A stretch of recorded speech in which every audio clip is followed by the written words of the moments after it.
మాదొకటే demand, సూటిగా ప్రభుత్వాన్ని అడుగుతా ఉన్నాం. వెంటనే కాళేశ్వరం మోటార్లు ఆన్ చేయండి, రిజర్వాయర్లు నింపండి, రైతాంగానికి మొదటి పంటకు నీళ్లు ఇవ్వండి. స్పష్టంగా అడుగుతున్నాం. మేము ఆలస్యం చేస్తే ఊరుకోం. ఇవాళ నీళ్లు కళ్ళ ముందు ఉన్నాయి, మోటార్లు రెడీగా ఉన్నాయి, కరెంటు ఉన్నది, రిజర్వాయర్లు ఉన్నవి. తక్షణమే మోటార్లు ఆన్ చేయండి, రైతాంగానికి నీళ్లు ఇవ్వండి.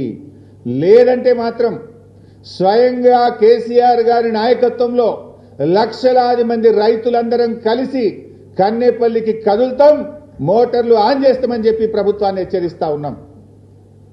మేం మాత్రం చూస్తూ ఊరుకోం.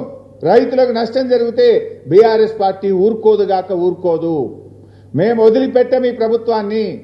ప్రజాశక్తిలో ఉన్న బలమేందో చూపిస్తాం. మొత్తం 20 జిల్లాల రైతాంగం లక్షలాదిగా కదులుతాం, మోటార్లు ఆన్ చేసి రైతాంగానికి నీళ్లు ఇచ్చి చూపిస్తాం. బిడ్డ అవకాశం మరి మీరు ఇస్తారా, మరి ప్రజలతో మమ్మల్ని కదలమంటారా, మీరే తేల్చుకోవాల్సిన అవసరం ఉంది. ఇది అన్యాయం. ఇది